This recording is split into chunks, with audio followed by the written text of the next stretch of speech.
Triple Threat Show. I am your host, Jeremy Lapidus. Today is a beautiful Wednesday, October 15th. It is Wednesday, which means it's a big NFL show for us here at the Triple Threat Show. We're going to cover everything you need to know from week 6 and get you set for what's set to be a really good week 7. Thursday Night Football kicks off tomorrow. We'll talk about the matchup, a divisional matchup that has really big implications in the AFC North, especially if there's an upset to be had. We'll talk about power rankings. We'll talk about winners and losers from last week, and we will cover the gem of a night from Yoshinobu Yamamoto last night, the first complete game in 7 years in the MLB playoffs. A huge feat for them as the Dodgers are up 2-0 in that series. We'll talk about all of that. To help me today, we are joined by my friend and co-host Mehrob Fatemi.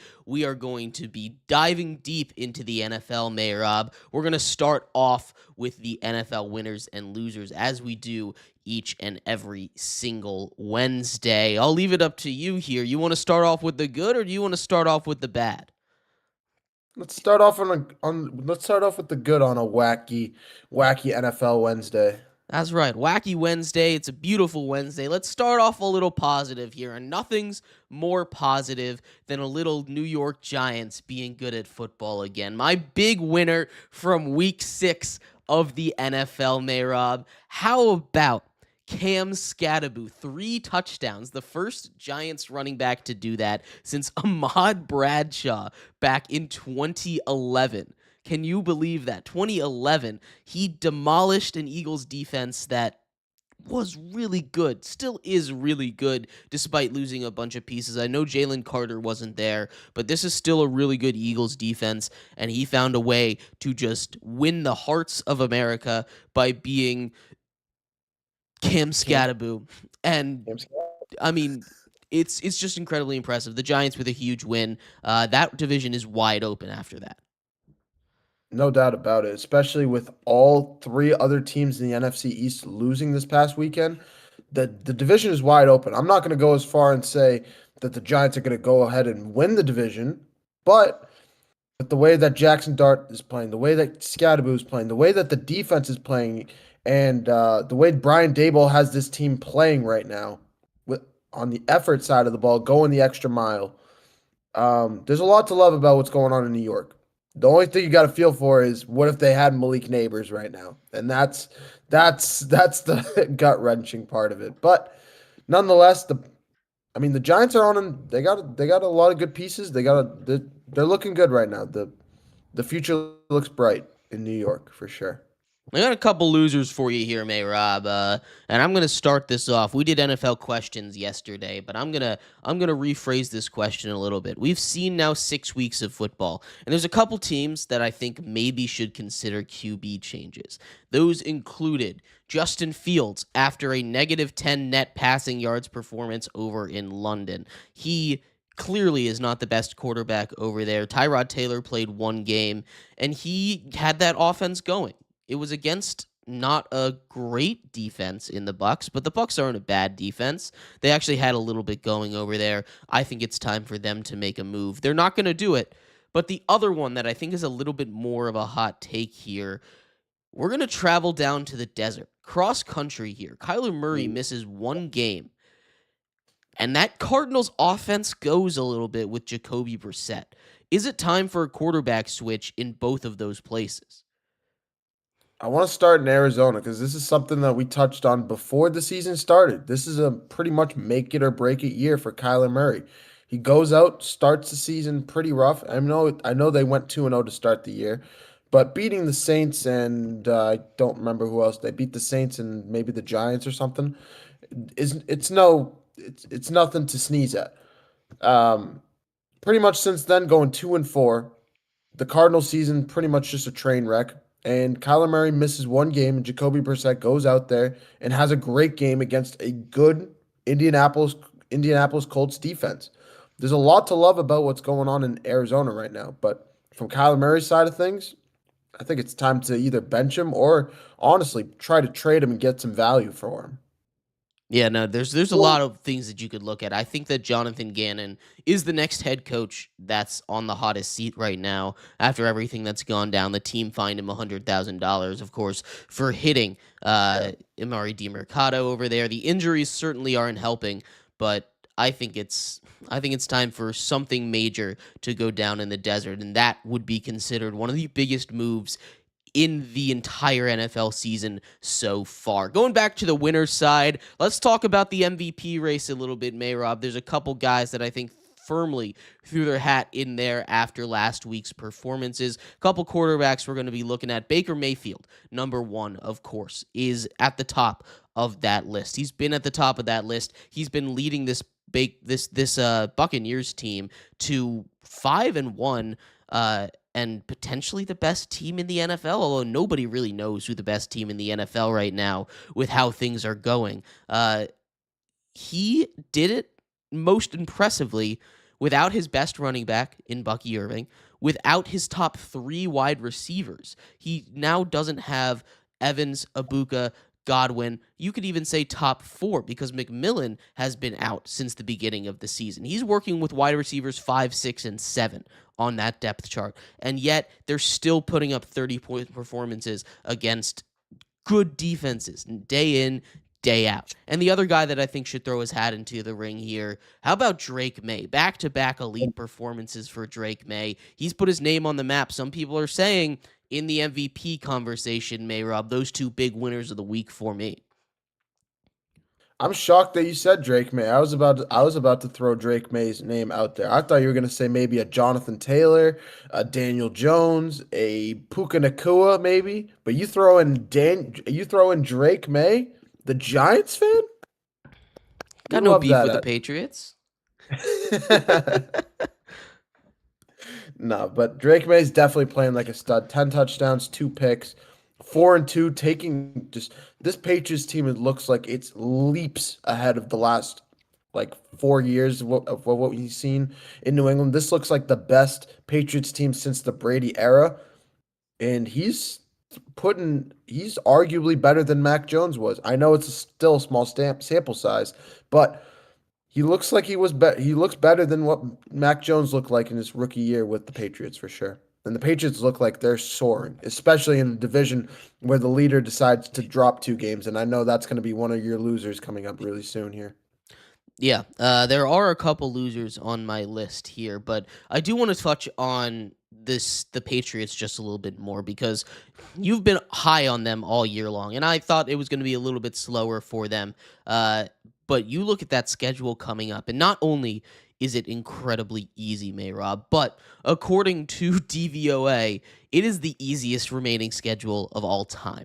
All time, the easiest remaining schedule. So this Patriots team should, I'm not going to say run the table because that's a little bit crazy, but this is a Patriots team that I feel like has just about locked up a playoff spot as long as they don't implode catastrophically. Drake May has a real shot to be a true MVP candidate with the way that this schedule plays out because the schedule is a huge part of what makes a team, a player, and the storylines in the NFL. Going back to the losers side of things, I've got a couple teams that I'm a little concerned about, Mehrob.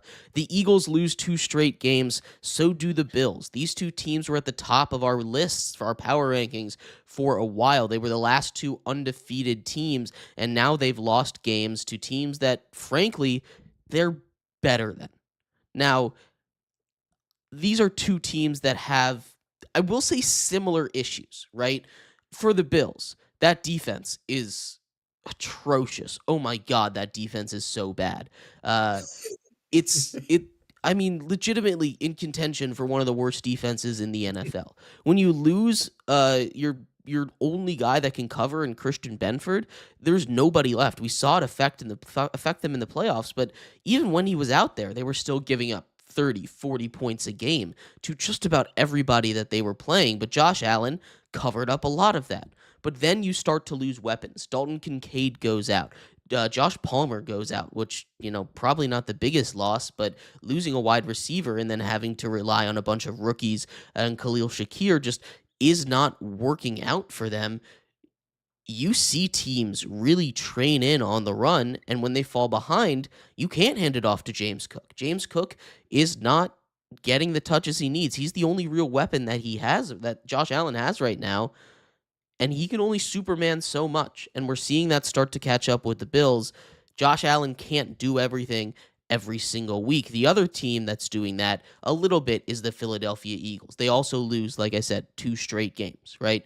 Now that they've lost 2 straight games, there's a lot of buzz, and I'm not really worried about their team because of the talent on it. They have the talent.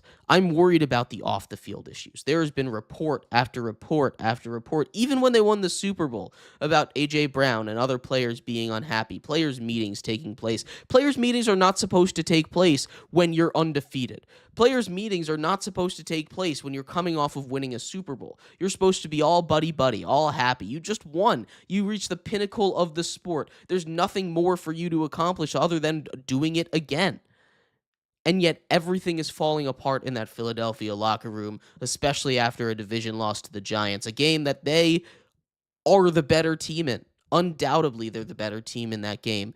And yet they just looked incompetent offensively. They looked like they couldn't stop Jackson Dart defensively. They weren't ready to deal with Jackson Dart, which is not a good thing. The Saints were ready to deal with Jackson Dart, right? There are ways to deal with Jackson Dart, and the Eagles just were not ready for it. Those two teams I have a lot of concerns about. They're still going to be great. They're still going to make the playoffs, I believe. But these are two teams that need to get their act together, and they need to get their act together quickly. I feel like these two teams have separate issues on opposite sides of the field. For the Eagles, it's defensively. You know how good their offense is. Yes, Jalen Hurts is an issue, but you still have Saquon Barkley. You still have a loaded roster. You should be able to get it done. You should be able to piece it together as the season goes along. When I look at the Eagles, though, it's their defense that gives me cause to pause. It's the fact that they lost 10 guys after winning that Super Bowl. They lost 10 guys on the defensive end of the ball. It's the problem that they have like an average age of under 25 years old, just under 25 years old, the third youngest defensive unit in the NFL. Um, it's the Eagles. You cannot rely on a defense that's like that. It's inexperienced. It's young. You just cannot rely upon it, especially for a team that has the strength of schedule like the Eagles have this year.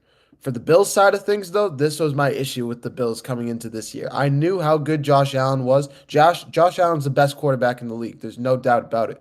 But the issue with the Bills right now is they don't have a wide receiver one. They don't. They have a group of wide receiver twos and threes. Curtis Samuel's a nice player. Keon Coleman can be that. He's nowhere near it. Kincaid's cool. Josh Palmer, nice player, but you don't have a legitimate wide receiver one that can go up there and get you a catch when you need it on a big third down, a big second down. And partially, you kind of got to give the Patriots some credit here because they kind of broke the Bills. You figure out that if you can stop James Cook and force Josh Allen to throw the ball to these guys and force him to beat you down the field, it's going to bite you at some point. And that was a good Falcons front. They have a good defensive front. They have a good secondary. Jesse Bates is no scrub in the secondary. There's a lot of great pieces on that Falcons team. Am I shocked that they won? Yeah, but when you look at it and you kind of break it down, I mean, it makes sense. And this is a Bills team. These are two teams in the Eagles and the Bills right now that do not look good. And I wouldn't say don't look good at all, but have a lot of problems, like you said, and need to figure it out to make the playoffs. Yeah, no, they do need to figure these out quickly. And here's the thing. I just want to get back to this point a little bit because you made it a little bit too. If losing Josh Palmer affects your offense so much, you need to take a long hard look in the mirror because losing Josh Palmer should not affect your offense as much as it did. Losing Dalton Kincaid should not affect your offense as much as it did. And maybe we just need to give some more credits to the Falcons. But I think that was more about the Bills than it was about the Falcons. I got another little set of winners for you, and then I'm going to hand it over to you, see if you got any winners or losers. I got two teams that I think were big winners this week. First of all, the Bears. That's now 2 straight wins that they don't get. They might actually be blessed by the Pope at this point. with everything that's going on in Chicago. They've won 2 games off a blocked field goal, and now Jake Moody comes into Chicago and makes a game-winning field goal. He just got run out of San Francisco because he couldn't make even a regular field goal. Jake Moody had a really great game. They got lucky in that one. The Commanders dominated it. They just had 2 pretty inexcusable fumbles from Jaden Daniels, a bad interception from Jaden Daniels. Bill fumbled one time, 3 total turnovers in that game. It was just it was not a good look for the Commanders in a game that they really needed to catch up to the Eagles in the division. If they had won that one, they would be neck and neck with the Eagles right there, and this would be a much different conversation. But the Bears get a big win. Shout out to them. DeAndre Swift, career high. Where did that come from? I don't know what DeAndre Swift was on last a couple nights ago, but like I guess he's good at football now. I still don't buy it. I don't think he's very good at football, but he loves to go off against the Commanders. That's 2 straight times he's played the Commanders that he's gone over 100 yards. But let's talk about the other big winner for me, and that is the Kansas City Chiefs. The Kansas City Chiefs get a big win against the Lions, and this was one of my big questions from yesterday, Mehrob. Are the Chiefs just the best team in the AFC? Or even more than that, are they just the best team in the NFL right now? Patrick Mahomes is playing at levels that he hasn't since his MVP seasons, right? The offense is putting up numbers that it hasn't since his sophomore season, which was his first year starting in the NFL when they took it over by storm, right? This is a Chiefs offense that's figuring it out without weapons. Rashee Rice isn't not back yet. They'll get him back after the bye week, right? This is scary how good this Chiefs offense is. Are they the best team in the NFL right now? There legitimately needs to be asked. It does need to be asked, but I don't know. I don't know if I'm ready to proclaim them as the best team in the NFL, or at least maybe in the AFC, but in the NFL is crazy with how good the NFC is right now. The AFC is just that weak. When you have the Steelers at the top of the North, you have the Patriots at the top of the East, and then what, the Colts in the South, whatever you want to call it in the South. The AFC is just weak. They're just weak. Arguably the second place team in the AFC right now are the Broncos or the Patriots. It really is. That's what it's looking like. The Patriots with a rookie or with a second year quarterback. Um, I mean, the fact that the Chiefs are getting Rashee Rice back as well after this week is big news that it's kind of flying under the radar right now. But I mean, with the way that the Chiefs were able to just kind of manhandle that Lions offense, pretty much shut down that offense, is ridiculous. And like you said, Patrick Mahomes is playing like his MVP season. He threw for 257 and 3 touchdowns last week. That is classic Patrick Mahomes. And you know he's going to continue to play at a high level. It's just going to be about, can the quarterback play just play? Can they match up? And that's what it's gonna come down to. It's gonna be, can your quarterback match up with with probably either the best or the second best quarterback in the league? That's what it's Yeah, gonna be. it's gonna be tough. But May Rob, those were my big winners and losers. You got any that I missed? You want to throw onto the pile? Either give them their roses or throw them onto the fire. Well, I was gonna say the Chiefs, but you said that. My only last loser of the weekend was the LA Rams. And yeah, you could why are they a loser? They still won this week. Well, when you lose the best receiver in the league to a foot injury that could be season ending, that's kind of a loser in my book. I wouldn't say you lose, but you lose in the long run because this is a guy in Puka Nacua that's, in my opinion, he's in the MVP conversation as well. For sure. He is. He's the best wide receiver in the league. He's an absolute stud. He's leading that Rams offense. He's the engine to that offense. And they lose him to a foot injury that we have no idea if he's going to be put on IR. We're probably going to learn more before this coming Sunday. But he's going to be a guy that we're going to have to keep our eye on if the Rams are going to be something come this postseason. Because, like I said, he's the engine to this offense. I wouldn't say he's what makes Matt Stafford look so good, but I mean, in a conference as loaded as the NFC right now, it's it's it's gonna be dicey. If you're the Rams, you're gonna need Puka Nacua to make it into the playoffs this year. No, I completely agree with you. That offense just disintegrated without him. That's how much of an engine he is for them. But we do have to get into a lot more NFL talk, winners and losers from Week 6. We've got to take a look at teams overall from Week 6 because the power rankings, I think, are super interesting this week. Like I said at the beginning of the show, I don't know who's good at football right now.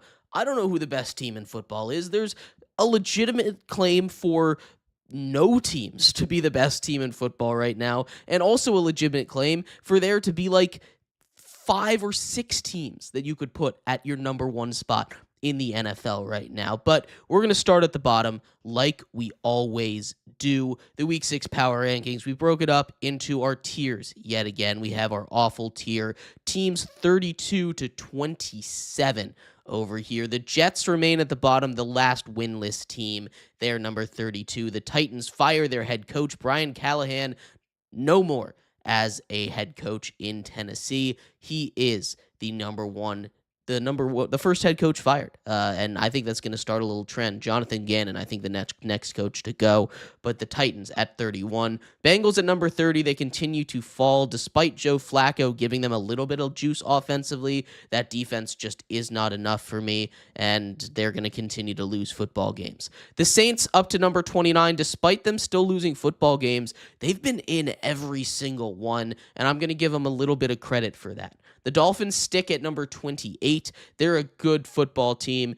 They're a good coached football team with a bad quarterback and a horrible defense. And because of that, they are just going to get really unlucky at times. At 27, we've got the Cleveland Browns. They're rounding out that awful tier. Noise is getting awfully loud to get Shitter Sanders in the game.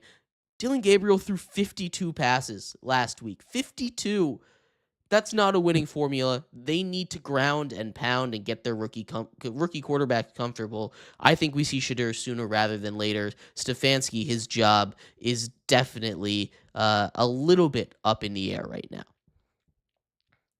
Yeah, and Gabriel threw for 52 passes and didn't even throw for 300 yards. Didn't even throw for 250 yards. That is not a winning formula if you're looking at the Cleveland Browns right now. This is a Browns squad that has some talent. They have a nice running back in Quinshon Judkins on the field, of course. Their wide receiving core isn't anything to sneeze at. They have a nice tight end, Jerry Jeudy, David Njoku. You still have Cedric Tillman over there. You have a lot of good pieces on this team in the Cleveland Browns, but it's going to come down to quarterback play. It's going to come down to if your quarterback can throw the ball downfield. So I don't blame you for throwing them here. And honestly, yeah, Kevin Stefanski's job is definitely up in the air right now. Yeah, I wouldn't say he's necessarily on a boiling hot seat, but it's definitely a little bit warm. He's still a really good coach, and I don't think the Browns would be smart to move off of him. But at the same time, the Browns are not a very smart organization, so I wouldn't be shocked. Getting into our next tier up, this is what we like to call the bad tier. They're not the worst of the worst, but they're certainly not good. The Raiders here kick it off at number 26. Pete Carroll, I think, is going to be fired after this season. I think it's more likely he retires than he gets fired, but he's clearly not the answer over there. Geno is playing really bad. They get a big win over the Tennessee Titans, but that doesn't move me in the slightest. That offensive line is horrible, and I need to see more out of that defense. Devin White played really good, though, so shout out to him. And at number 25, I've got the Arizona Cardinals. I just talked about it. I think Jonathan Gannon is the next head coach to go. There's a legit conversation I think that needs to be had about that quarterback room if Jacoby Brissett really is the better answer. You lose Marvin Harrison Jr., but that was a game that they probably should have won. I think there was a holding penalty on that last play in the end zone. I also think that if the sun wasn't just a laser beam in Jacoby Brissett's eyes or the ref's eyes and that end zone at the very end of the game, that maybe they would have been able to see something or or make a call. I could barely see the Cardinals players on the field from the TV because of how the sun was. They were wearing their all whites. They blended in. I don't know how anybody actually saw them, but that was a tough way to lose that game. It was very winnable. But the Cardinals at number 25, a short little tier here for the bad tier. A lot of teams have moved down to the awful side. Yeah. Really quick. Just want to jump over to the Raiders really quick. What are your thoughts on kind of Brock Bowers, Jeremy? Because honestly, this is a guy. I mean, he's the starting tight end on the team. He was a guy that came out of college that you thought was going to be kind of like the next Travis Kelce, the next Rob Gronkowski-esque guy. Well, Brock Bowers Uh, has missed a lot of time this year with an injury, right? He missed last week. Michael Mayer came in and played, but he played one healthy week where he had over 100 yards. If he's healthy, he's still the best tight end in football. I'm not concerned about him at all. He just needs to get over that knee injury, and that's not something that's easily done. Clearly, he's been dealing with it for a while, but that is definitely a concern for me. For sure. His knee is definitely in a tough spot right now. Definitely not looking good. But I think some of it also has to go to the QB play. It has to be some of it has to also go to Geno Smith and to the offensive scheme. If they're not getting the ball to him, it's kind of hard for him to get points. It is kind of a loaded Raiders offense, and this is a scheme led by Pete Carroll that is very run heavy. And Ashton Genty, it is going to be run heavy for the most part. But I mean, you got to get the ball to your best player. Him, both Brock Bowers and Jacoby Myers are just sitting there and kind of, in a way, just rotting in a way in Vegas right now. And I feel like, in my opinion, I feel like these are two guys that kind of need to find a way out of Vegas if they can. But that's just my opinion. I think Jacoby Myers gets traded. I think the Bills are a good spot for him. I think that'd be. He's not necessarily an elite wide receiver, but he's one of the most underrated wide receivers in the NFL. Put him with Josh Allen. I think they get a lot of things done together. But we move up into the next tier here. The Giants kick off this tier that I'm still working on another name for. We're calling it the bad tier, but it needs a better name, Mehrob. We got to workshop that one. This is a tier that I think these teams are bad, but gosh, I mean, maybe they're good, I guess. We got 4 teams in this tier. Lots of NFC teams here. The Giants, like I said, up to number 24. This is actually the highest they've been all season. A big win on Thursday Night Football against the rival Philadelphia Eagles. Huge for them. It really is. Cam Scatterbo looks amazing, the next running back for the Giants. Jackson Dart, if he can stay healthy and not, shoot himself into a wall every time he jumps forward. It's very scary. And Russell Wilson is never going to see the field again for the Giants with the way that the Giants fans and Brian Dable, more crucially, reacted to when he threw one pass, which, by the way, one of the worst throws I've ever seen in my entire life. The Giants up to number 24. The Vikings, off of a bye week, fall a couple spots to 23. Nothing against them. I don't like their quarterback situation. Their offensive line is in shambles due to injuries, and I'm just a little concerned about J.J. McCarthy's future overall. 22, I've got the Cowboys. I mean, gosh, I want to say this Cowboys team is better. Dak Prescott legitimately playing at an MVP level. He might be the best quarterback by the numbers this season. If you just strip away all the context and look at the numbers, Dak Prescott probably your MVP. But you can't strip away all the context. You have to look at the context when you're making these awards, which is why Joe Burrow didn't win it last year, right? The defense for the Cowboys might be the worst in the NFL, and they can't stop a fly right now. It's ridiculous. Cowboys at number 22. Bears up to number 21. That's 2 straight last-second victories for them. Something in the air is different in Chicago right now. Who knows what it is, but the Bears continue to rise. Caleb Williams not necessarily playing his best football, but he's playing good football right now. He's playing mistake-free football right now, and that is the bare minimum that you can ask for a quarterback to be successful in the NFL. Yeah. There's one team I kind of want to touch on this list. The Bears, the Vikings, and Giants all seem like are all teams that deserve to be here. But the Cowboys losing a tough game to the Panthers. I borderline wanted to throw them in my losers for the week. But I mean, I can't when you break it down, this is a team that's kind of relying on George Pickens. And don't get me wrong, George Pickens looks like a wide receiver one right now for the Cowboys. Had 9 catches for 168 yards last week. Dak Prescott throwing for 261 for 3 touchdowns, no picks, no turnovers, nothing.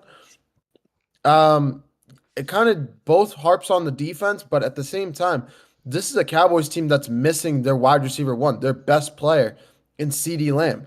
When they get him back, this is going to be a good Cowboys offense. They're already a good Cowboys offense. But when they can get their guy back, they will be even better. It's just going to depend on that defense. Can that defense stop a cold? Can they actually be able to stop some teams? Yes, is Rico Dowdle somehow the best running back in the league in week 6? Yes. Will he be in like week 12? Probably not, but Probably not. that's fine. Like when we're just looking at when we're looking at this defense, I expect them to play better. We've seen them play better. It's just going to be about can they string some wins together, especially in a kind of reeling NFC East right now to make the playoffs. Yeah, and look, here's the thing. That division's wide open. They absolutely could because of how good Dak Prescott's playing. You're getting, like you said, they don't have CD Lamb. They're getting CD Lamb back potentially this week, right? And we don't know how that's going to affect the offense as it is because George Pickens playing out of his mind football right now, but it can only really help them go up from here. And he's going to lead to more guys being more open because if your CB1 and one of the best corners in the league can't cover George Pickens, imagine what CB2s are going to have to do against George Pickens. It's going to be a nightmare. George Pickens is going to have a huge, huge season. But let's hop into our next tier. Similar to our last tier, this tier, again, I'm still workshopping a name a little bit. The good tier. A tier that I think these teams probably still good at football, but I don't know if they're actually good or not. Kind of a little bipolar is the way that we're looking at these two tiers. Trending up though is the Carolina Panthers. They're here at number 20. They've been sitting around this spot all season long. Bryce Young has really good half of games. And like it's enough for them to win football games against bad defenses. But when you start to go up against better teams and true contenders, it's not going to be enough. I need to see more consistency out of him. I need to see him play a full game of football before I say that this team is any good. 19, the Ravens continue to slip. They're 1-5, and while I don't necessarily think they're eliminated from playoff contention because when you look at the rest of their schedule, I mean, we talked about the Patriots being the easiest schedule of all time, but after this bye week, Bears, Dolphins, Vikings, Browns, Jets, Bengals, Steelers, Bengals, Patriots, Packers, Steelers, right? There are, what, 2 playoff teams in that entire back half of the schedule? Like, that is a super easy schedule for them. There's a legit thought that they could run the table down the stretch here and finish 12-5, which would be ridiculous, right? But you get Lamar, and Lamar is Lamarvelous, right? He's going to find his way out of there, and he's going to be an MVP candidate every single time he's fully healthy. Number 18, I've got the Broncos. I'm concerned about this team. I'm always concerned about this team. They just almost lost to the Jets in maybe the most ugly game I've ever seen in my entire life. That was atrocious. Oh my God, that defense is really good. But that offense needs to be able to move the ball. They can't get a run game established, and that's something that Sean Payton loves to have. The wide receivers are good, but when you go up against even an okay defense, like Sauce Gardner isn't the best cornerback in the NFL. He's a good cornerback, don't get me wrong, but he's not the best. And he still shut down Courtland Sutton, who, again, he's a good wide receiver, but he's not the best wide receiver. So you don't have a real pass game, and you can't establish a run game. You're going to have games like that where the Jets nearly win because of a safety.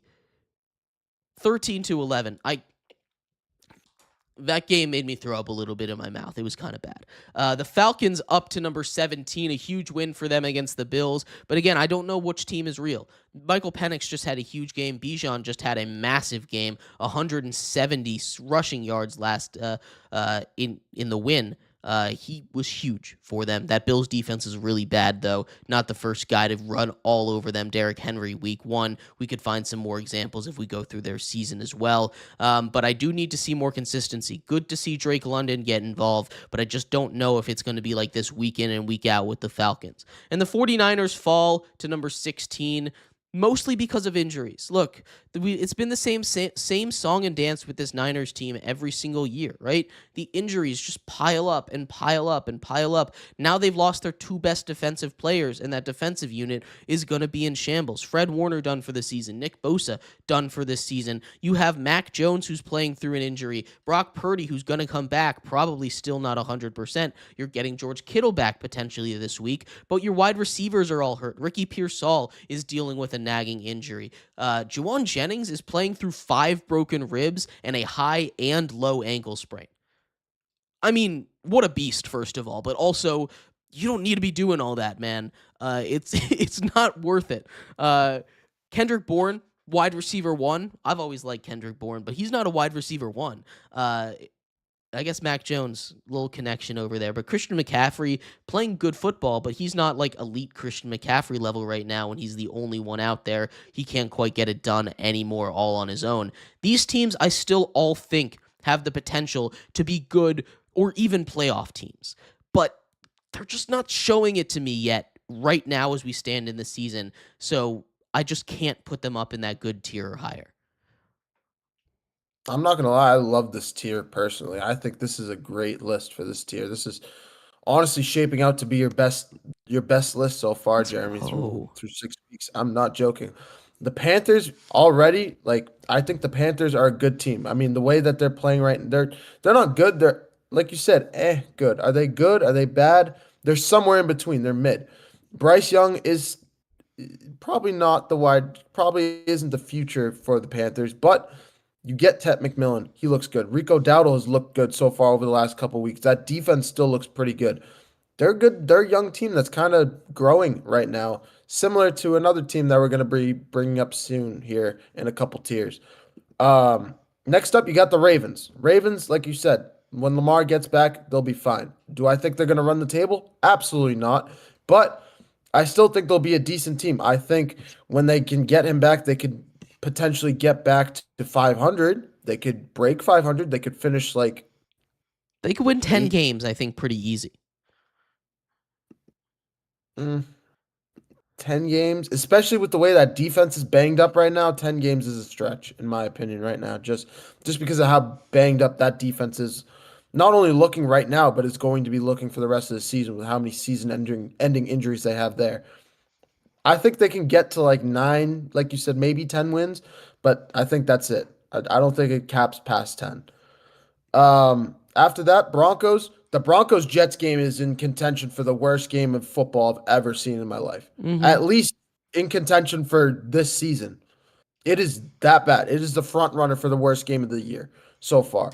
The amount of turnovers, fumbles, weird play. That was worse. That was worse than the Titans and Cardinals game 2 weeks ago because at least that game was exciting at the end of the game. It was just the Broncos and Jets was just a battle of trash and trasher. So, yeah, that's all I got to say about the Broncos there. They're still a good team, but definitely don't go back to London if you're the Broncos because you clearly can't do that. I think Falcons, I think you could put that game in the 1930s and nobody would bat an eye. Like I think that's the big issue. Like it was just ugly. yeah. The Falcons, they're probably a good team. I think they're gonna just figure it out. Shout out Drake London with the way he's been playing. He was an absolute monster for that Falcons team and that defense. Like we talked about earlier when we were talking about the Bills. I think we don't give that Falcons defense enough credit when we're talking about when we're looking at this game because that was a big part of how they ended up winning that game against the Bills. And finally, the Niners. I think the Niners might be a little bit low here, but I think they're also dealing with injuries like we talked about. That injury to Fred Warner is going to be big time. That is a big, big, big loss if you're the Niners, especially losing Nick Bosa, especially losing a lot of pieces in that secondary. You don't really have a leader on the defensive unit anymore. I don't know what to really look for if you're a Niners fan. There's a lot of concern I would be having with Fred Warner going down. with an injury. But like we talked about, the Niners are just banged up. They have Ricky Pearsall's hurt. Juwan Jennings is hurt. You have Kendrick Bourne coming off the street, coming from New England and going off for 2 games in a row for 140 yards. Mac Jones looks like what? The second coming of Jimmy Garoppolo when he was with the Niners. I don't know who else to call him. Well, I don't know who else to call him. You're not I really wrong. don't know who else to compare him to. But the Niners look pretty good. You got to give Kyle Shanahan a lot of credit with the way that he's coaching, and he looks like a Coach of the Year candidate. But this looks like a really good list so far, Jeremy. Let's get to the next tier. Let's get up into the good tier here. I have been real low on the Steelers, and I guess low is not the word because they're just mid all the time, and I like to keep them mid because they're mid. But they're up into the good tier here at number 15. I did a full reset after last week. I was like, I don't like the state my list is in. So I did a full reset here, and I think that's helped a whole lot here. The Steelers up to number 15, the highest that I've had them here. They are going to win 10 games this year. They're going to make the playoffs like they always do. But Aaron Rodgers legitimately has given them another offensive level that they can get to. They don't often hit it, but they have this ability to get there with DK, with the way that Jalen Warren is playing, and with the way that Aaron Rodgers can play when he turns it on for a couple big games. This is a team that could win a playoff game this year if they get the right matchup, but I don't know if that's a guarantee with how wild the AFC has been all season long. Coming off a bye, my other team here in my good tier, it's the Houston Texans. This is the best defense in the NFL. I firmly believe that. The offensive line is the worst in the NFL, and CJ Stroud is a really good quarterback. So is Nico Collins, a very good wide receiver. You have a lot of good options in that backfield. Woody Marks, I think, is a lot of fun. Nick Chubb still has a little bit of juice left in his engine over there. The Texans, again, they're going to be fringe playoffs every single week until they show me something either bad or really good, but I still believe in this Texans team. I might believe in the defense a little bit. I don't know if I'm ready to go as far as the best defense. I could put them top 10, but I would put them as a fringe top 10. But their offense is where that train stops for me. Yes, you have talent, yes, but CJ Stroud looks like a mid quarterback right now, if I'm being honest, and they look like they're the third best team in their division right now. The Colts and the Jaguars are, in my opinion, solidified as better teams than the Texans right now, and I think that's kind of hands down, in my opinion. That's just me, Jeremy. I'm not trying to harp on you at all. No, I agree. Uh, but the other side with the Steelers, yes, the Steelers are just the definition of mid. They're going to win the North because somebody has to win the North this year. The Ravens are blown to bits with injuries. The Bengals lost Joe Burrow and can't stop a cold because they gave like $400 million to three guys, and the Browns are the Browns. So the Steelers are going to have to win that conference because somebody has to. So they're just kind of just the mid team that's still there. Honestly, it makes sense. But It does a let's get little into bit. the top 13 because that's just 15 and 14 right there. That's just 15 and 14, which means we've officially hit this playoff tier, okay? Because these are the teams that are going to make the playoffs. These are the teams that if the season ended today would be the playoff level teams or higher. And let's start off with the New England Patriots. Not Mac Jones, Drake May. Drake Matt. May in MVP conversations. He's had an amazing season. Shout out to him. He continues to just wow me with the way he's playing right now. I thought he'd be good, but I didn't think he'd be great right now. Maybe bordering even on elite, and that's a little too far, honestly. But if he keeps playing the way that he is, there's a real conversation to be had about where he ranks in the QB hierarchy right now. The Seahawks up to number 12. I guess Sam Darnold is good at football again. I don't know what they did to him in Minnesota, but they turned him into a good quarterback. I'm willing to admit my faults. I'm willing to admit my mistakes. That's a really good defense. We knew it was going to be a really good defense. It's a good offense with a lot of weapons. We knew it was going to have a lot of weapons, but I didn't believe in Sam Darnold behind that offensive line, and he has continued to prove me wrong, and the Seahawks are a legit threat in the NFC right now. At number 11, the Commanders fall. They've been sitting at 7 all year long, honestly, but they fall out of the top 10 after that loss. I have to start to accept the reality that without Jaden Daniels, this team is straight mid. maybe even worse than that. Jaden Daniels is one of the best quarterbacks in the NFL. He's arguably top five, and he continues to prove that with the way he plays. But if he's going to keep getting hurt, I don't think that knee injury is fully healed, and that's a little bit concerning because he's not running with the freedom that he needs to make that Commanders offense go. They need Terry back in the worst possible way, and they need him back to his self from last year because if he is what he was at the beginning of this season, this is going to be the best 500 team of all time. That's what we're looking at. Entering the top 10, though, you talked about that AFC South. The Jaguars up here at number 10. Trevor Lawrence just makes too many rookie mistakes for me to really elevate them even higher than this. But at the end of the day, they're winning games. That defense is elite. I don't like the trade that they made. Tyson Campbell for Greg Newsome. We saw it burn them in last week's game when Greg Newsome got burned himself. But that's only 1 week. Greg Newsome's a good corner, but it's going to cost him more money to keep him than it would have been for Tyson Campbell. And I also think Tyson Campbell, just a better corner overall. Outside of that, this is a very good Jaguars team. I need to see more out of Travis Hunter, but as long as they keep winning games, there's not too much to complain about. Number 9, we have the Chargers as we continue through our top 10. The injuries on the offensive line are very concerning, but Justin Herbert is a superhero, and he can do just about anything he wants. Granted, it was against the Dolphins defense, which is why they're not taking a huge boost. But I do think Justin Herbert legit MVP type considerations because he is a great quarterback, the 5th best quarterback in the NFL. The Eagles at number 8, they fall a lot. This is the farthest they've fallen all season long. A loss to the Giants where they just looked bad. They just simply looked bad. This is, as we went through their schedule, the 3rd or 4th straight game this season where they've only played one half of football. That's unacceptable. They need to play a full game of football, and I've yet to see that happen out of them. They're going to get burned more than once if they continue to play like that. The Packers at number 7, that offense is a little concerning. The defense still plays great. It really does, but I need to see Jordan Love look more consistent.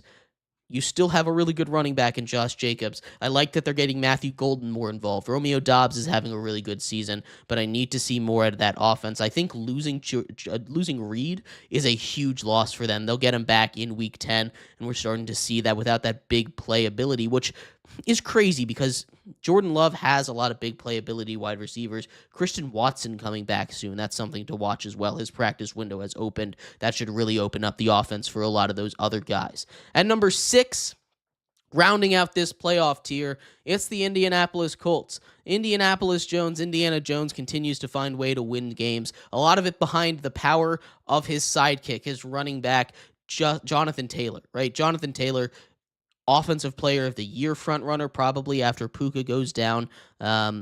He's playing great football. Best running back in the NFL right now, maybe just behind Bijan. But the Colts are continuing to win games. That defense, very opportunistic. I need to see more out of it, but they're doing everything they can. They're causing turnovers, and the Colts just outside the top 5 at number 6. I don't hate it. I don't hate it at all, Jeremy, honestly. The only thing I will say is I think the Chargers are a little too high on this list, but when I'm looking at this list, I mean, the Patriots are a legit team in the AFC. The Seahawks are a legit team. The Commanders are just kind of injured. I think they're going to figure it out. But the Jaguars and the Chargers, these are two teams. Jaguars kind of getting the brakes beaten off them by the Seahawks this weekend, and then the Chargers, like you said, just that offensive line. Yes, you said that you're a little bit worried about the offensive line. I'm really worried about the offensive line. That and the fact that they don't have a legit running back right now. They don't have Najee Harris. They're not going to have Omarion Hampton until like week 11 or week 12. Like this Chargers team is just, it's a young team, but it's also an injured team. So I think they're a little bit too high, but everyone else, the Packers, I expect to figure it out. Honestly, if I'm being 100% honest right now, I think the next Jaden Reed is going to be Matthew Golden. That's what Matthew Golden is. And that's why I said a couple of weeks ago that Matthew Golden's going to be the next big guy for this Packers offense. He's going to be a guy that you need to target in your fantasy leagues because he's that good of a player. He's going to grow into that kind of a player. He's a rookie. And with Reed going down, Golden's just taking all of those targets, all of those routes, all of that yardage that Reed would have gotten. And honestly, when Reed comes back, I don't know how he's going to be able to fit into that offense. Is it going to be two sides of just downfield deep threats? It could be with Golden and Reed standing opposite sides. But at the end of the day, it's a good list. I just think as we continue to move forward, it's going to change. Just two things: the Chargers and the Jaguars need to move down because the Seahawks and the Patriots specifically shouldn't be that low. I don't think. Seahawks, I can still kind of hear a little bit of they're too young, they're too this and that, too inexperienced. Give them some time. I'm still like that. But the Patriots definitely need to move up a little bit. See, I'm more worried about the youth on the Patriots than I am about the youth on the Seahawks, honestly, because I think the Seahawks are a much more established team. They have got a lot of guys that have proven that they can be stars in the NFL. But yes, I understand. Those two teams definitely have an argument to move up for sure. But moving up into the Super Bowl category, the top 5 teams in the NFL, the teams that I think are, if the season ended today, the true top teams, the ones with the odds to win the Super Bowl that are the highest. At number 5, it's the Buffalo Bills. I just can't quit him. Josh Allen, elite quarterback. He's too good for this team. They don't deserve him, and he needs some help immediately. Otherwise, they're going to continue to fall here. The Rams stay steady at number 4. They've just been sitting around here all season long because Matthew Stafford is playing again at an MVP level. He's not going to get that consideration because it's been Puka that's really been getting all of that buzz, as he should. But the Rams are the team that are just kind of that consistent stalwart one that's going to be a threat in the NFC no matter what, as long as Stafford stays healthy. The Lions at number 3, they lose a big game to the Chiefs, but I do think this is still a Lions team that is elite, one of the best in the all of football and one of the best in all of the NFC. This is a Lions team that just ran into a good Chiefs team with a good Chiefs game plan, and that's tough to beat a lot of times. The Chiefs at number 2, not quite at number 1, but the highest they've been and exactly where they were sitting in the preseason. This is where they are meant to be. This is a Chiefs team that, again, we talked about in the winners and losers section. Patrick Mahomes playing like an MVP. He hasn't put up numbers like this since he won the MVP. The Chiefs offense haven't put numbers up like this since his sophomore season, his first year starting. And if he can continue to play like that, this is a Chiefs team that's incredibly dangerous and is going to go on one hell of a run. The Buccaneers at number 1, they're the best team in football, maybe. Baker Mayfield is playing like the best quarterback in football for sure, but I don't know if this Bucs team is the best in football. I'm putting them at number 1 because they continue to find ways to win games. And finding ways to win games is the most important thing. Hands down, point blank, period. End of sentence, stop whatever you're saying. The Buccaneers finding ways to win games is the most important thing in the NFL. But they're not Yeah. doing it convincingly, right? They're just not doing it convincingly. They're losing a lot of their guys to injury. It's very concerning. The defense is doing just enough to win football games because 4 of their 5 games now have been walk-off wins. Their first victory formation was last week. They're 5-1. That's ridiculous. Like the Saints had victory formation before they did. Like that's the world we're living in right now. I'm keeping the Bucs at 1, but it's an uneasy one for sure. Win games, you stay. A loss, you're gonna fall. You're not gonna keep that 1 seed after a loss. Yeah, and that's what it boils down to. I think the Buccaneers, they're a weird team. They have 4, like you said, this was the first win that they've had that wasn't based off a Baker Mayfield game-winning drive. Like he's the MVP frontrunner for a reason. But at the same time, he can't be the only reason why you win games. Like at some point, you have to look at the defense. You have to look at Todd Bowles and say, "Hey, can you guys stop a cold, please? Can you guys like give the offense a second to take a breath down the stretch? Can they actually win a game in like with 5 minutes to go in the fourth quarter, not 30 seconds to go in the fourth quarter?" Don't get me wrong; they've had a tough schedule, and I think that's what it kind of boils down to as well. The level of schedule that they've had. They played the Texans, they played the Seahawks, they even the Jets game was ridiculous. I don't know how that happened. The Eagles, the Niners, the Falcons, like they've played 4 legit playoff teams right now so far. And I think that kind of plays a role in it, but at the same time, you have to look at the Bucks defense and you have to ask them to figure it out too because it can't just be the offense. The only other thing I have to say about this list is the Chiefs are still a little too high. Yes, the Chiefs are going to end up climbing that high, but are they that high? No, they shouldn't be. I don't think. It's just too early in my opinion. Yes, is Mahomes probably the second best quarterback in the league? Probably, yes. But they still have a lot of issues across the board. I think their offense is still kind of overrated. Their defense is still a little overrated, even though I know what they did to the Lions. We can't just base them off of 1 week. So I can't take them from like spot 8 to spot 2 in 1 week. That's just a little too high for me. But other than that, probably your best list so far, Jeremy, honestly. After 6 weeks, this is probably your best list. Seriously. Oh, we love that. We love to hear that. Honestly, no. Uh, I did worse. I moved the Chiefs up from 11 to 2. So, Yeah, like that's a big jump. But like I said, I don't think you understand how close I was to putting the Chiefs at number 1 this week.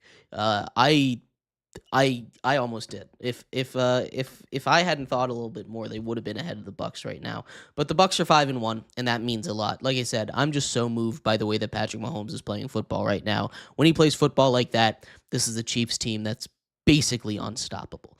But we do have to move on. We have to talk a little bit about what's going on Thursday. Week 7 kicks off. We're done with week 6. Throw it out the window. We don't need to talk about it anymore. Week 7 is here. It starts officially right now as decreed by the Triple Threat Show. Thursday night preview. The Steelers take on the Bengals. We talked about these two teams. The Steelers, the only team in the last 3 weeks to get a win in the AFC North. 9-0. They've won 3 games. No one else has won a game. 3-9 over the last 3 weeks. It's ridiculous. It's kind of bad. But you know what? That's just how it goes in the AFC North. They have a commanding lead. They're 5-1 right now. They get a divisional test against Joe Flacco and the Cincinnati Bengals. The Bengals are not favored in this one, although they are at home. The Bengals 5.5-point dogs in this one. The Steelers looking to take a win into a tough stretch of games, right? We've seen them win their last division game at home, but Joe Flacco had put a little bit of life, breathe a little bit of life into that Bengals offense. Do they stand a chance against the Steelers defense that's playing a whole lot better than they were at the beginning of the season?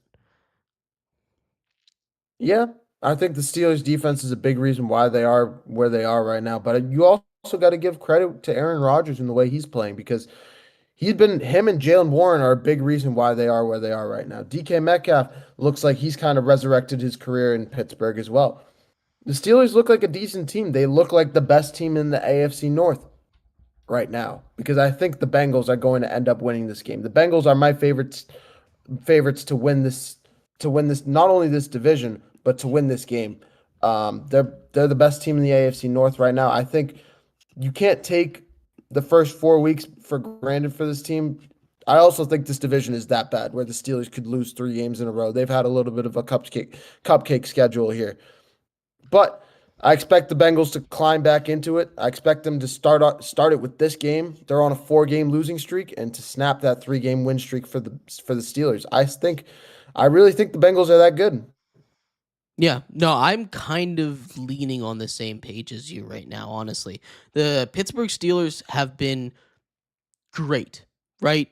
They've been really good in just about every single facet, but they have a losing record on Thursday Night Football. They have a losing record, especially on the road in Thursday Night Football. 9-11 in Thursday Night Football games, 2-8 on road Thursday Night Football games, and this one's on the road. Now, the saving grace for them is that they're playing the Bengals defense. So that's not too much of a concern, honestly. But the one thing that you do want to look at when you're taking a look at trends like this is it's a division game. Anything can happen in a division game. We've seen division games go crazy the last couple weeks on Thursday Night Football. The Giants demolished the Eagles. But I can't stand there with you, man. I can't do it. This is too good of a Pittsburgh defense. The way that they're playing against the run, especially over the last couple weeks, has moved me a lot. Getting their first round pick in the rookie out of Oregon, Derek Harmon, has meant a lot for them. They finally have someone that can make this team one dimensional. As much as the Bengals were already one dimensional, it's really just going to be up to if Joe Flacco can show up on Thursday Night Football. And as much as it's a cliche, I mean, I think for how good these offenses are, the under might hit in this one. You got two 40-year-old quarterbacks playing at 8 p.m. on a Thursday. That can't be good for them. It just simply can't. I think the Steelers find a way to win this game because I just don't think the Bengals offense is going to be able to get it going the way that they need to. Although I do think this is going to be a lot closer than people think. Chase Brown has been really disappointing, and that's the main factor. They don't have a run game, and if the Steelers can, lock in on those wide receivers, play a lot of play a lot of cover two, cover three, deep zone kind of things, get pressure on Joe Flacco with their edge rushers. I just don't think they're going to be able to get it done at this point, as good as the Bengals offense is. But that's not the only thing we have to talk about, Mehrob, because baseball also going on right now in the playoffs. October is baseball season. We all know that. The NLCS Game 2 took place last night, and we saw an absolute dominant effort from Yoshi Yamamoto of the Dodgers. The Dodgers take a 2-0 lead. They haven't lost a game on the road yet this postseason, 4-0 on the road, and these have been two of the best pitching performances back-to-back by a starting pitcher group that I've ever seen in the postseason. You had Blake Snell in Game 1 go 8 innings facing the minimum, Mehrob, facing the minimum batters. He allowed one base runner on a hit, immediately picked him off. He faced the minimum amount of batters. That is so impressive. That's practically a perfect game. They pull him, the bases get loaded, and they find a way to win that game. The offense shows up for them in Game 2, and despite Yoshi Yamamoto giving up a home run on the first pitch, not a single thing goes by after that. A complete game. Mehrob, the first complete game in 7 years in playoff baseball. The last one, exactly 7 years ago, October 4th, Justin Verlander against the Yankees, 2017 for the Astros. He absolutely dominant was Yamamoto, and if the Dodgers can get starting pitching like that, they don't even need to worry about a bullpen that's a little bit depleted. They're really good, and I think they're on a collision course with the Mariners, who are also up 2-0 in the ALCS. Game 3 of that one tonight, by the way. But talk to me a little bit about this Dodgers-Brewers series. Yeah, this is a series that, we talked about it to start.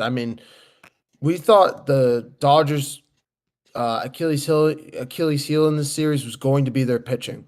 We said it all year long that their pitching was going to be their issue. We knew how good their hitting was and how loaded it was, but we thought that their pitching was going to be the issue. And for Yamamoto to show up and show out the way he did, and to show the way he handled the he gave up a home run on the first pitch of the game. In the bottom of the first, his first pitch was a home run. And after that, he didn't let up a single run after that. He gave up 3 hits the entire game with 7 strikeouts and went all 9 innings. That speaks for itself. There's really nothing else to say when you see that kind of a stat line. The Dodgers are that good. I think they're going to win the pennant for the second straight year. But on the other side with the Mariners, I kind of want to touch on that more, honestly, because this is going to be a fun series as we go down the line here, as we come down the stretch. Game 3 later tonight. I think the Blue Jays are going to come out and win this game. If they lose, there's no way they drop 3 straight. That would be ridiculous if the Blue Jays drop 3 straight to the Mariners, regardless of if it's at home or whatnot. I just would be shocked to see it happen. But at the same time, I think we're locked in for a West Coast World Series here, Jeremy. Seattle versus LA in the World Series is going to be phenomenal. I can't wait to see it, and I think these are the 2 best teams in the MLB. Am I kind of upset that the Red Sox didn't beat the Yankees and could have faced the Blue Jays in the ALDS? Yeah, but at the same time, do I think they would have beaten the Mariners? Probably not. At the same time, I think this is going to be a phenomenal series. in the World Series, and I can't wait. We're probably gonna have to preview the World Series on Friday, man. There's a real chance that we are going to have There's to. a real Here's my concern with the Blue Jays. The pitching matchups just don't go in their favor. They really don't. George Kirby on the mound for the Mariners tonight against Shane Bieber. Shane Bieber, who struggled in his first outing against the Yankees, only went 2 2/3 innings, 6.75 ERA, 5 hits in less than 3 innings, only 2 strikeouts against George Kirby, who's been a monster this postseason, and really the entire Mariners pitching staff has been a monster. The other thing, Mehrob, and this is your stat, the Blue Jays not very good on the road, 40-41 away. That's a big concern for them. I think the Mariners dominate. The way that Jorge Polanco is playing baseball right now, the way he's just putting contact on the ball, putting the ball in play. Good things happen when you put the ball in play, and the Mariners are showing that. But when you preview Game 4, I mean, it doesn't look too much better, right? Max Scherzer, Mad Max. First of all, shout out Max Scherzer. Gonna retire as a National, I hope.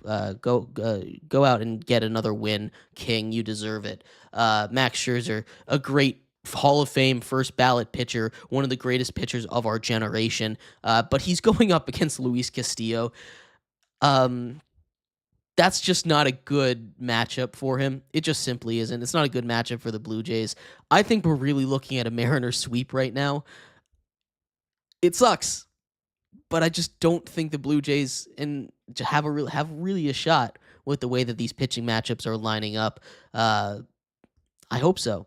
But also, I think this is a Mariners team that's just dominating on their way to the World Series right now and getting a lot of rest for their guys who basically played an extra game, going 15 innings in the elimination game against the Tigers. Ooh, it's just tough. Cal Raleigh's having a great postseason as well. It's tough to go against that. I'm taking the Mariners to sweep this series, actually. But I do see your point. This is a great Blue Jays team. They're just running into a brick wall that is the Mariners' starting pitching staff. Yeah, and that's what it boils down to. The last thing I want to say about this Mariners team, and I feel bad because I was supposed to be here yesterday morning. We would have talked about it yesterday morning, but nonetheless, here we are. The fact that the Mariners won not only both games in Toronto, where the Blue Jays have won double the games that they've lost, they're like 37-19 or something crazy. And right after that ridiculous 15 inning game against the Tigers in game 3, where they went head to head back and forth for 15 straight innings, everyone thought the Mariners bullpen was going to be depleted. They're going to lose game 1 and game 2. They're going to go down 2-0 and then have to climb back into the series. Oh no, they win game 1 and then their offense shows up in game 2 and just hammers the Toronto Blue Jays in every way possible. Like, this is that good of a Mariners team. Cal Raleigh looks like the best hitter in baseball, giving Aaron Judge a run for his title right now. And there was a real chance where the Seattle Mariners could win the World Series. I'm just not picking them because I know the Dodgers are that good with their pitching. They have two. I just can't do it. The Dodgers pitching is a little bit better, and the Dodgers hitting is a lot better. So I think that's what it boils down to. I got the Dodgers winning it, but we'll be back on Friday to probably preview that one. Yeah, we'll see. Worst case scenario, or I guess closest case scenario to the World Series, we have the Mariners in and the Dodgers up 3-0 with a chance to close out the series on Friday night. So we can't quite preview it, but we can assume, I feel pretty confident that the Brewers and the Blue Jays just don't have the juice to come back against these two teams. But you can save that and you can yell at me if I am wrong in a couple weeks.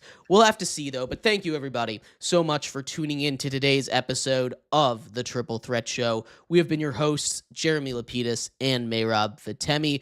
Make sure you check us out everywhere you get your podcast. Apple Podcasts, Amazon Podcasts. You can get us on Spotify and a bunch of other platforms. Audible, too. iHeartRadio. Anywhere you get your podcasts. On YouTube, at Triple Threat Show. Twitch, at 3 Threat Show. Instagram, at 3 Threat Show _. And on TikTok, at _Triple Threat Show. Give us a follow. Give us a subscribe. We appreciate you tuning in, listening every single time we do one. We will be back on Friday. Friday game picks going over the biggest games in college football, in the NFL, breaking down potential World Series matchups in the MLB, and anything else that happens from around the